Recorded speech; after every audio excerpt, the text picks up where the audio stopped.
Sa iba pang balita, Davao City Mayor Duterte inaprubahan na ang pagbuo naman ng grupo na siyang aasikaso sa mga reklamo hinggil sa anti-discrimination violators. Narito ang report ng aming kasamang si Peng Alinio ng Radyo ng Bayan Davao. Peng? Yes, Princess, ilang araw mula ngayon kapag naisabatas na ang anti-discrimination ordinance, usahan na mga taong mandalait o mangi-insulto sa mga may kapansanan o may kapintasan o ano pa mang paglabag sa nasabing ordinansa. Itinatag ni Davao City Mayor Rodrigo Duterte ang isang council na siyang tatanggap ng mga reklamo may kinalaman ng paglabag ng anti-discrimination ordinance.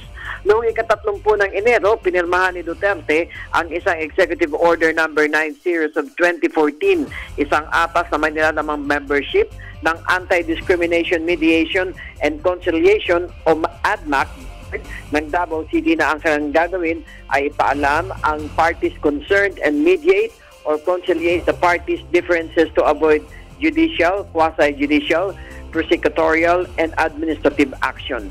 Ang ADMAC Board ay kinabibilangan ng alkalde bilang chair, City Legal Office bilang vice chair, sanggunian chair ng Committees on Civil, Political at Human Rights, Labor and Employment, Opportunities and Education, Science and Technology, Arts and Culture, Indigenous Peoples, representative from Sangguniang Panlungsod at City Superintendent ng Department of Education o DepEd bilang miyembro at iba pa sa pribado.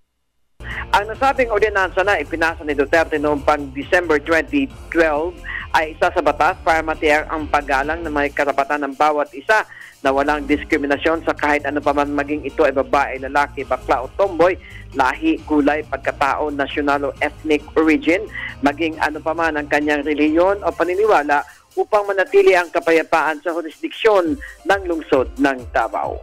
Para sa Telebisyon ng Bayan, Peng Alinio, Radyo ng Bayan, Davao.